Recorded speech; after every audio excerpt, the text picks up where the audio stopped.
ओम अज्ञानतिमिरान्धस्य ज्ञानाञ्जनशलाकया चक्षुरुन्मिलितं येन तस्मै श्रीगुरवे नमो विष्णुपदाय कृष्णवेष्टाय भूतले श्रीमते जयपताकास्वामिनिति नमो आचार्यपदाय निताय कृपापदाय गौरकथादामोदाय नगरभावतले नमो ओम विष्णुपदाय कृष्णवेष्टाय भूतले श्रीमते भक्तिवेदांत स्वामिनिति नमस्ते सरस्वती देवी गौरवाणी प्रचारिणे निर्विशेष शून्यवाद पाश्चात्य दृष्टान गुरुवे गौरचंद्राय राधिकाय तदालय कृष्णाय कृष्ण भक्ताय तद्भक्ताय हरे कृष्ण।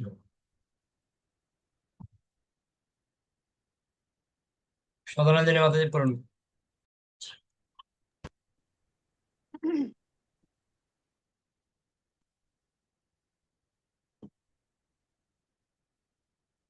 পুণ্য সংগ্রহের মাস মাঘ মাস। অশুভ কর্মফল থেকে মুক্ত হয়ে কৃষ্ণ ভাবনায় অগ্রসর হওয়ার জন্য নানা সুযোগ ভগবান তার আশীর্বাদ স্বরূপ আমাদের দিয়ে থাকেন।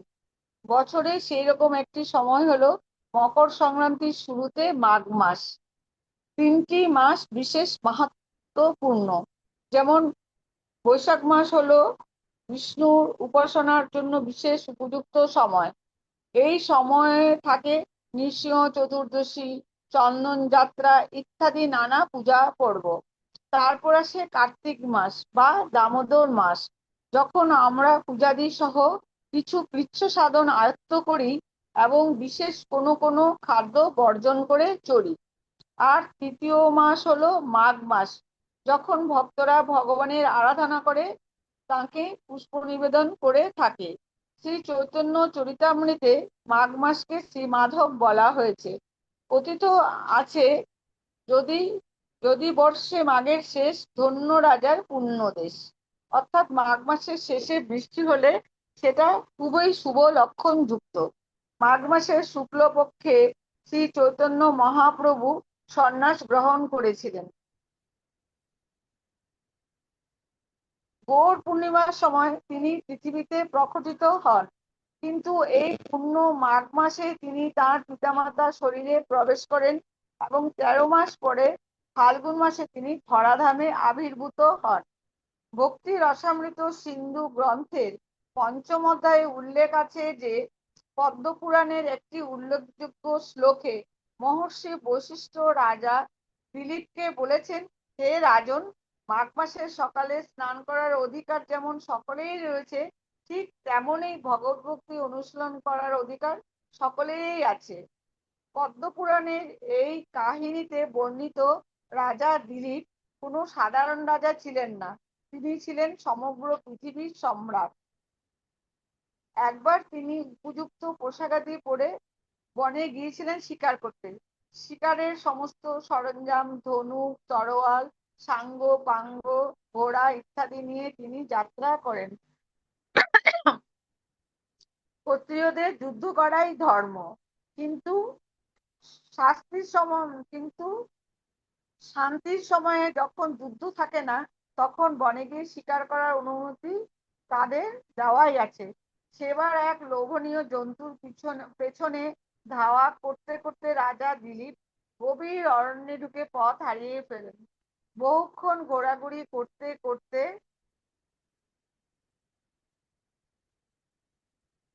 রাত ভোর হয়ে যায় এবং তৃষ্ণার্ত ক্লান্ত হয়ে রাজা সুন্দর এক পদ্মদল শোভিত, পাখিদের গুঞ্জন মুখরিত বিশাল জলাশয়ের কাছে পৌঁছান। সেখানে শরীর মুনি ধ্যানমগ্ন ছিলেন। ছিন্নকায় তার দেহ, তিনি নিরন্তর ভগবান বিষ্ণুর নাম কীর্তন করে চলেছিলেন।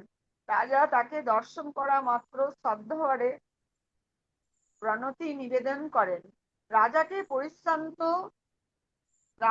পরিশ্রান্ত দেহে ধূলিময় বস্ত্রাদিতে দেখে মুনি মন্তব্য করেন, হে, এই পূর্ণ মাঘ মাসের প্রাতে তুমি এখনো স্নান সম্পন্ন করনি? রাজা কৌতূহল বশত জানতে চান, এমন আবশ্যকীয় স্নানের তাৎপর্য কি। এবং মুনির নির্দেশ অনুযায়ী রাজা বশিষ্ঠ মুনির কাছে যান পূর্ণাঙ্গ উত্তর পেতে। তিনি বলেন, বৈশাখ, কার্তিক ও মাঘ এই 3 পূর্ণ মাস অতিক্রান্ত হয়ে বসন্ত থেকে ক্রমে শীত ঋতু আগত হয়। পুণ্য প্রার্থী এ সময় বহু পুণ্য লাভ করতে পারে, তার সমস্ত পাপ ধৌত হয়। তবে সমস্ত প্রক্রিয়াটি পরমেশ্বর ভগবান শ্রীকৃষ্ণের সন্তুষ্ট বিধানের উদ্দেশ্যে পালিত হওয়া উচিত। হিমালয়ের মণিকূট পাহাড়ের ফল, ফুল, বনস্পতি সহ প্রাকৃতিক সম্পদের বিপুল শোভাবিলাসের মাঝে আকৃষ্ট ভৃগুমুনির কাছে এক বিদ্যাধর দম্পতি আসে এবং কোনো কারণে তারা যে পারমার্থিক দিক দিয়ে উদ্বিগ্ন তা প্রকাশ করে। ভৃগুমুনি বলেন, পুরো মাঘ মাসটা দিনে 3 বার স্নান করবে, বিশেষ করে সকালে। এইভাবে চাঁদ যেমন কমতে কমতে একাদশী দশা প্রাপ্ত হয় এবং বৃদ্ধি পেতে পেতে পূর্ণিমাতে 16 কলা পূর্ণ হয়, তেমনি তোমার পাপ হ্রাস পাবে এবং পুণ্য বৃদ্ধি পাবে।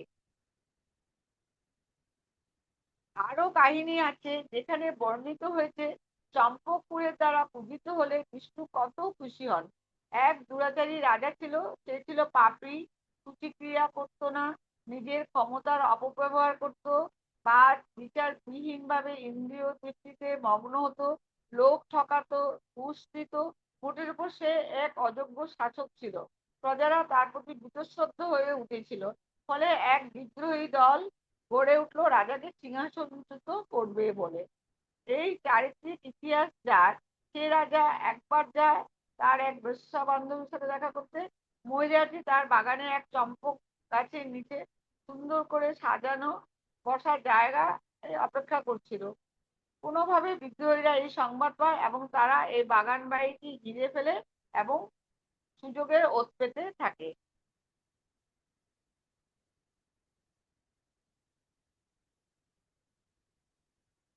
রাজা যখন গল্প করছিল, গাছ থেকে একটি চম্পক ফুল ঝরে পড়ে এবং সেই মুহূর্তে রাজা বলে ওঠে, মুরারি পুষ্পক নারায়ণ নম।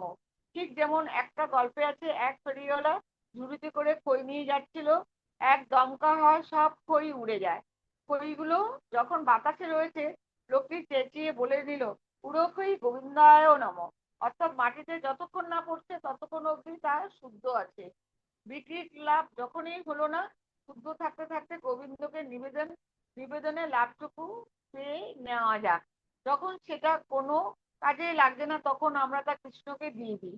কিছু না এর থেকে তাই তাই ভালো। রাজা ওকে ওকে যেমাত্র ওকে ওকে। হরে উজ্জ্বল বাবু, কৃষ্ণ প্রভু প্রণাম প্রণাম। পড়ুন। হরে কৃষ্ণ প্রভু প্রণাম। রাজা যেইমাত্র বলেছে, নারায়ণ, এই ফুলটি তোমার উদ্দেশ্যে দিলাম, ঠিক সেই মুহূর্তে বিদ্রোহীরা শো করে একটা তীর ছুড়ল এবং তা গিয়ে বিঁধল সোজা রাজার বুকে। তৎক্ষণাৎ মৃত্যু কোলে ঢলে পড়ল রাজা।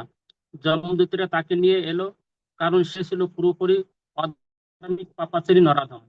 বিষ্ণুদূতেরাও এলো, তারা বলল, ঠিক কথা, কিন্তু মৃত্যুকালে ওর শেষ কথা ছিল বিষ্ণুর নাম। এই পূর্ণ মাঘ মাসে সে বিষ্ণুকে একটি পুষ্প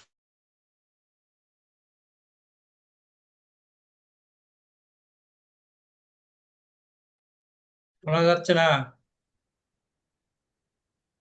যমদূত করে বলল, ও তো নিষ্ঠার সাথে কিছু করেনি। বিষ্ণুদূতেরা সেই কথায় কর্ণপাত না করে রাজার আত্মাকে নিয়ে বৈকুণ্ঠে বিষ্ণুলোকে চলে গেল। সেখানে ভগবান বিষ্ণু দুবাহু প্রসারিত করে, আমার প্রিয় ভক্ত এসো বলে রাজাকে অভিনন্দন জানালেন। রাজা ভাবছে আমি ভক্ত, বিনয়ের সাথে বলল, আমি এত শুদ্ধ হতে পারলাম কই? বিষ্ণু বললেন, না না, তুমি আমায় আমার প্রিয় চম্পক ফুল অর্পণ করেছো।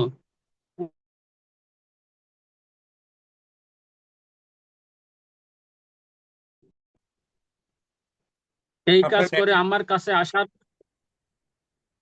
নেটে খুব ডিস্টার্ব করছে মনে হয় আপনার, মানে শোনা যাচ্ছে না কথা। আসার পথ তার কাছে অতি বিষ্ণু সহজ বললেন ওখান হয়ে থেকে যায়। আবার পড়ুন, বিষ্ণু বললেন আবার ওখান থেকে পড়ুন।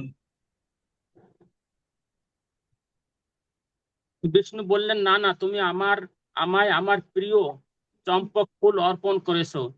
পূর্ণ মাঘ মাসে যে এই কাজ করে, আমার কাছে আসার পথ তার কাছে অতি সহজ হয়ে যায়। তারপর মৃত্যুকালে তোমার মুখের শেষ কথা ছিল আমারই নাম। অন্তিম মুহূর্তে যে আমার নাম নিতে পারে সেও আমাকেই প্রাপ্ত হয়। রাজা বুঝল ভগবান বড়ই করুণাময়। যদিও আমি যোগ্য নই, তবু সুযোগ তো একটা পেয়েছি। এই ভেবে সে সম্পূর্ণ আত্মসমর্পণ করলো। হৃদয়ে সে এক পরিপূর্ণ পরিবর্তন অনুভব করলো। ফলে ভগবান তাকে আলিঙ্গনে জড়িয়ে ধরলেন এবং সে সম্পূর্ণ শুদ্ধতা অর্জন করলো। সুতরাং এই মাঘ মাসে সামান্য একটা ফুল নিবেদনেরও কত বিশাল পাওনা থাকে। তাই এটি একটি বিশেষ মাস। তবে ভক্তরা নিত্যের খদ্দের, তারা সব সময় ভগবানের কৃপা লাভ করে থাকে। অতএব এটি হলো উম নবাগতদের আকৃষ্ট করার একটি পন্থা। প্রকৃতপক্ষে ভক্তরা সব রকম আচার অনুষ্ঠানেই সব মাসে করে থাকে এবং তারা তা করে শুধুমাত্র শ্রীকৃষ্ণকে সন্তুষ্ট করার উদ্দেশ্য নিয়ে। বর্তমানে বর্তমান সংকট মোচনে শ্রী গৌরাঙ্গই ভরসা। পরম পুরুষোত্তম ভগবানের কথা সদা সর্বদা শ্রবণ কীর্তন করে থাকলে সাধু সজ্জন মানুষের সকল জাগতিক দুঃখ দুর্দশা লাঘব হয়। কারণ ভগবানের চিন্তার মধ্যে থাকে তার দিব্য লীলার অমৃত আস্বাদন। কৃষ্ণ ভবনামৃত আন্দোলনের মাধ্যমে ছিল ভক্তিবেদান্ত স্বামী প্রভুপাদ সেই আস্বাদনের প্রতি সাধু সজ্জন মানুষদের আগ্রহী করে তুলতে চেয়েছেন।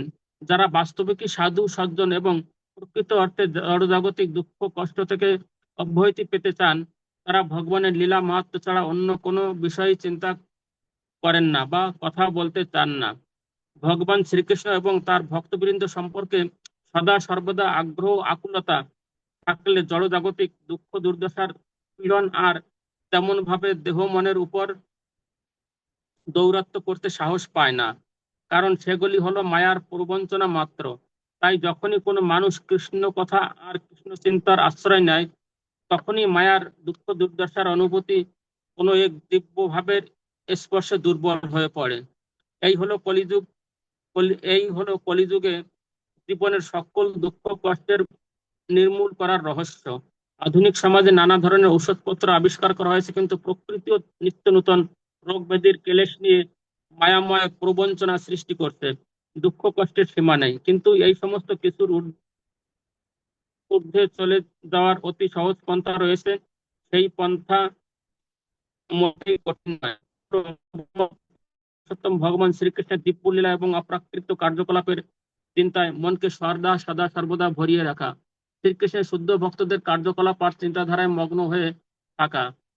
অন্তত প্রতিদিন 2-1 ঘন্টা করে কৃষ্ণ ভাবনাময় গ্রন্থ চর্চা করা মোটেই দুঃসাধ্য ব্যাপার নয়। অথচ তা করতেই অনেকে সময় পায় না বলে বৃথা আক্ষেপ করে থাকে। কিন্তু আজে বাজে খবরের কাগজ আর ম্যাগাজিন গুলো দূরে ফেলে রেখে সেই সময়টা কৃষ্ণ কথা শ্রবণ বা পাঠ করলে আপনার হতেই কৃষ্ণ কথার রুচি জাগতে থাকবে। আমরা যতই কৃষ্ণ কথা শুনবো ততই ভালো লাগবে। রুচি তৈরি করে নিতে হবে, কারণ এটা তো ভালো রুচি, এমন একটা সাত্ত্বিক রুচি যার চর্চা থেকে ভগবত ভক্তি জাগে, যে ভক্তিভাব সকল সংকট মোচনে সহায়তা করে। তাই শ্রীমদ্ ভাগবতে প্রথম স্কন্ধ 2য় অধ্যায় 18 নম্বর শ্লোকে পরামর্শ দেওয়া হয়েছে নিত্যং ভাগবত সেবায়া। প্রতিদিন শ্রীমদ্ ভাগবতের অমৃত আস্বাদন করতে হবে শ্রবণ কীর্তনের মাধ্যমে। শ্রীল প্রভুপাদ বলেছেন শ্রীমদ্ ভগবত গীতা হলো ভগবান শ্রীকৃষ্ণের মুখ নিঃসৃত বাণী সম্ভার, আর শ্রীমদ্ ভাগবত হলো ভগবান শ্রীকৃষ্ণ সম্বন্ধীয় তত্ত্ব ও লীলাবিলাস কাহিনী সম্ভার। অতএব গীতা ভাগবত থেকে শ্রীকৃষ্ণের মহিমা শ্রবণ করলে কৃষ্ণ ভাবনাময় গ্রন্থবালী থেকে চৈতন্য মহাপ্রভুর মাহাত্ম্য অনুধাবন করলে আমরা বাস্তবিকই সব রকমের দুঃখ কষ্টের গণ্ডি অনায়াসে অতিক্রম করে যেতে পারি। কারণ কৃষ্ণ ভাবনা অনুশীলনের ফলে আমাদের মন এই জড় জগতের সমস্ত দুঃখ দুর্দশার জটিলতা থেকে অন্য এক জগতে উত্তীর্ণ হয়ে যায় বলেই সব দুঃখ ভুলে যেতে পারি। মন প্রাণ তখন এক নিত্য আনন্দে ভরে ওঠে এবং সেই আনন্দের শক্তি এমনই যে সমস্ত দুঃখ কষ্ট তার প্রভাবেই তুচ্ছ হয়ে যায়। সেই আনন্দ চিন্ময় জগৎ থেকে আমাদের সত্তার মধ্যে নেমে আসে। সুতরাং আমাদের শুধু মনস্থির করে নিতে হবে চিন্ময় আনন্দ লাভের পথে মন এগিয়ে দেব কিনা। একবার মন ঠিক করে সেই পথে এগোতে থাকলেই শক্তি জাগতে থাকবে, কিন্তু পথিমধ্যে অধীর হলে চলবে না। অস্থিরতা জাগলে আরো বেশি করে শ্রীকৃষ্ণ বিষয়ক কাহিনী শ্রবণ কীর্তনে মন দিতে হবে, আরো বেশি করে ভক্তি সেবা অনুশীলন করতে হবে। পারমার্থিক জীবন চর্চার সেটাই হলো সংজ্ঞা।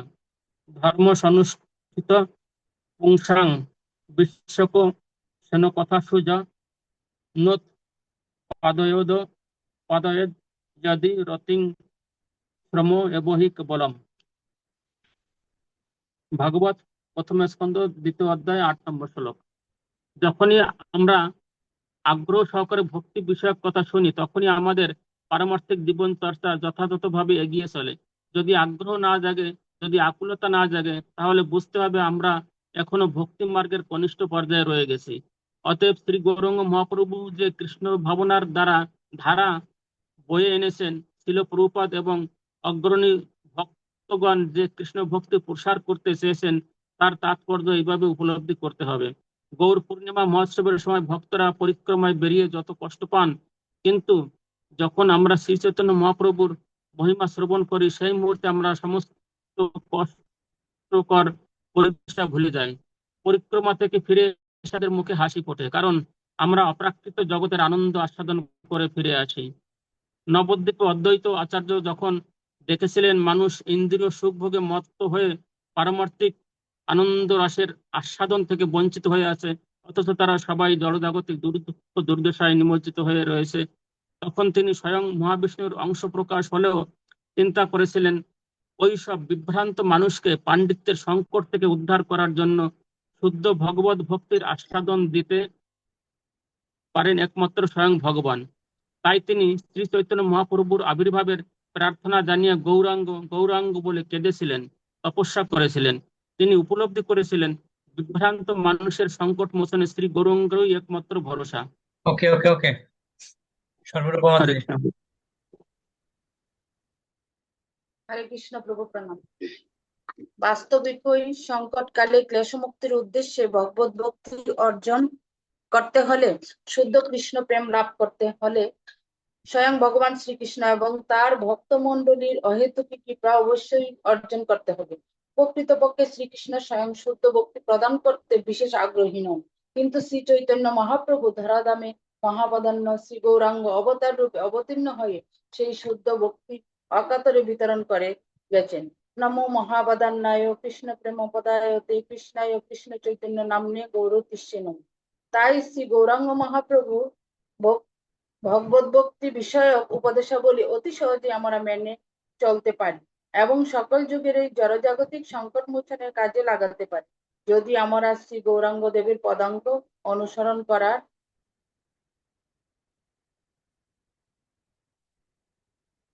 করার উদ্দেশ্যে আমাদের জীবন ধন সব উৎসর্গ করে দিতে পারি।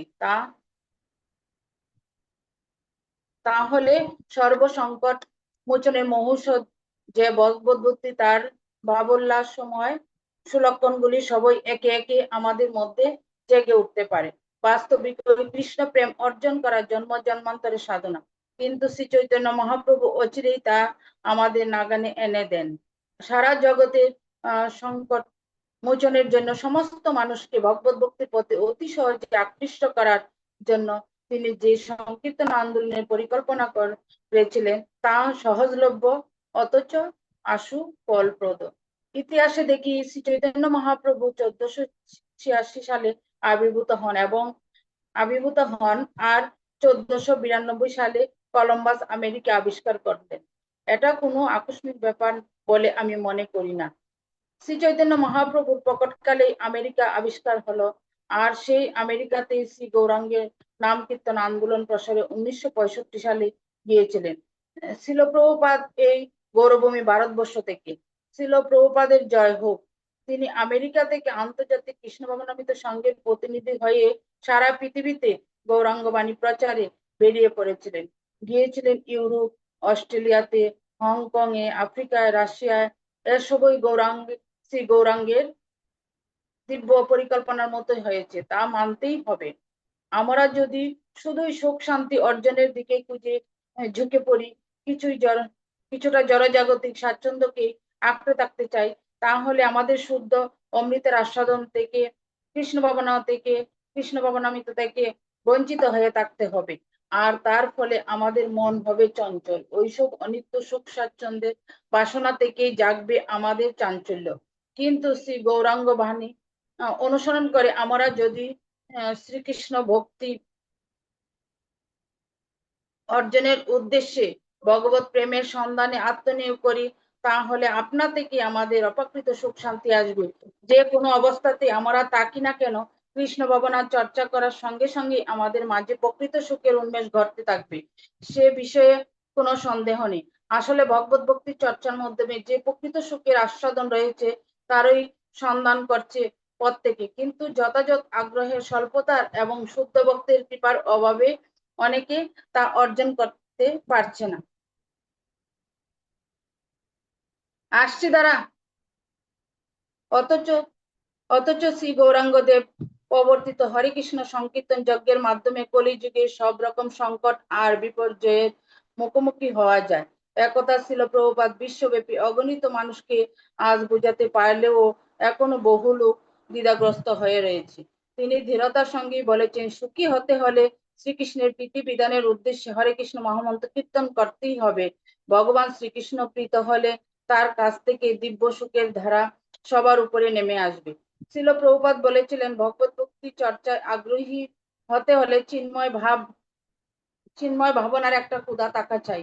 কেবল মনে মনে ভাবলেই হয় না, লোক লোক দেখানো অনুকরণ করলেই চলে না। সত্যিকারের আকুলতা, যথার্থ পিপাসা, কৃষ্ণলীলার অমৃত আস্বাদনে তীব্র ক্ষুধা জাগাতে হবে। হরে কৃষ্ণ সংকীর্তন আন্দোলন সারা পৃথিবীতে নানাভাবে সার্থকতার মাধ্যমে সেই কাজ করে চলছে। কারণ এছাড়া মানুষকে সমূহ বিপর্যয় থেকে রক্ষা করার অন্য কোনো পন্থা নেই। আজ সে কথা ধীরে ধীরে পৃথিবীর অধিকাংশ রাষ্ট্রনায়কেরাই মর্মে মর্মে উপলব্ধি করছেন। শ্রী গৌরাঙ্গ সংকীর্তন আন্দোলন যুগ সংকট নিরসনের প্রামাণ্য এক পন্থা, আর ছিল ভক্তি বেদান্ত স্বামী প্রভুপাদ সেই পন্থা অবলম্বন করে বিদ্যুৎ গতিতে লক্ষ লক্ষ কপি কৃষ্ণ গ্রন্থাবলীর প্রচার মাধ্যমে অগণিত মানুষের অন্তরে সত্যি সত্যি কৃষ্ণ প্রেম পিপাসা জাগিয়ে তুলতে পেরেছে। আমরাও পরম নিষ্ঠা করে সেই পন্থা অনুসরণ করে চলছি।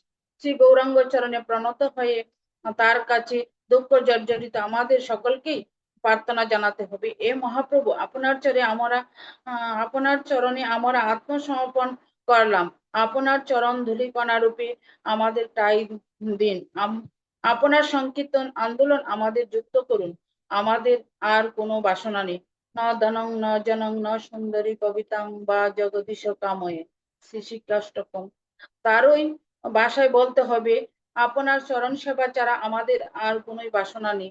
ধন জন স্ত্রী পুত্র ঐশ্বর্য কিছুই চাই না। এই হোক শ্রী গৌর পূর্ণিমার শুভ আবির্ভাব তিথিতে আপনার আশীর্বাদ, কারণ আপনার চরণে আমরা পরিপূর্ণভাবে আত্মসমর্পণ করছি।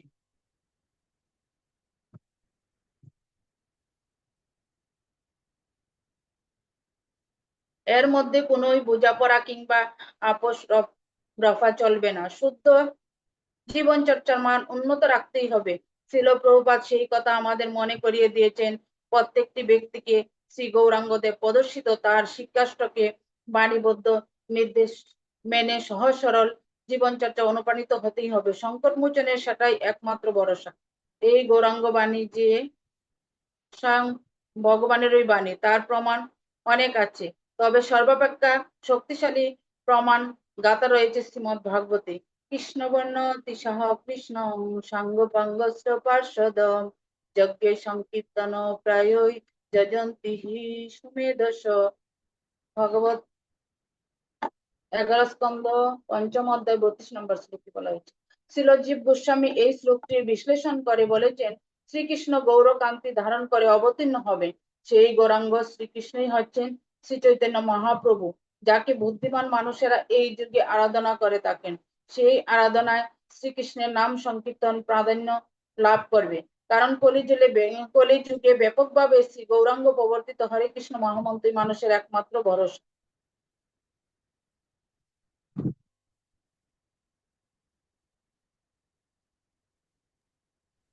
ওকে, অনেক ধন্যবাদ। হরে কৃষ্ণ। কার কি পয়েন্ট ভালো লেগেছে শুনে একটু। খুব সুন্দর আজকে, কিছু গল্প ছিল, কিছু উদাহরণ ছিল, খুব সুন্দর সুন্দর পয়েন্ট ছিল।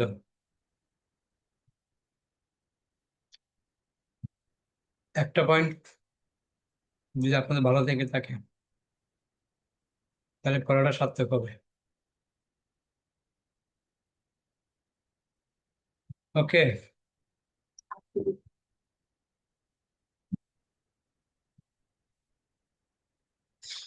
এই যে হরে কৃষ্ণ প্রভুপাদ। বলেন সর্বপ্রথম কি ভালো লেগেছে আপনার?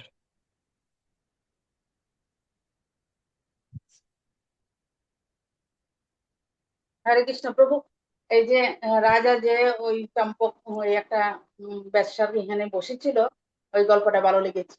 তারপরে একটা চম্পক ফুল গাছ থেকে, চম্পক ফুলটা গাছের নিচে পরে একটা চম্পক ফুল পড়েছিল নিচে, কিন্তু এই রাজা বলেছে আর কি যে চম্পক ফুলটার মানে কথা বলেছে আর কি যে কি মুরারি পুষ্পক নারায়ণাই নমঃ, মানে এই ফুলটা তো পড়ে গেছে সেই জন্য। আর এই এটা ছিল মাঘ মাস, সেই জন্য মানে কোনোদিন রাজা ভালো কাজ করেনি, সব সময় খারাপ কাজ করেছে। সেই জন্য লাস্টের দিকে তারপরে রাজার মৃত্যু হয়েছে যখন, তখন যমদূত এসেছে, আবার বিষ্ণুদূতও এসেছে। যমদূত বলছে না আমি নিয়ে যাব, বিষ্ণুদূত বলছে না, উনি তো মৃত্যুর সময় উনি নারায়ণের নাম নিয়েছে। আর যেহেতু একটা পুষ্পক মুরারি পুষ্প একটা অর্পণ করেছিল, চম্পক পুষ্পক অর্পণ করেছিল, সেই জন্য তিনি ভগবানের ভক্ত। তারপরে ওনার ভগবানের কাছে গিয়েছে, তারপরে ভগবানের সাথে আলিঙ্গন করছে। তো এটা বেশ ভালো লেগেছে। হ্যাঁ, ঘুরে ফিরে সাধন করো, ভজন করো, মরতে জানলে হয়। মৃত্যুর সময় যদি বাবার নামে স্মরণ করা, এটাই হচ্ছে সবথেকে গুরুত্বপূর্ণ। তার একটা বাস্তব প্রমাণ বলছেন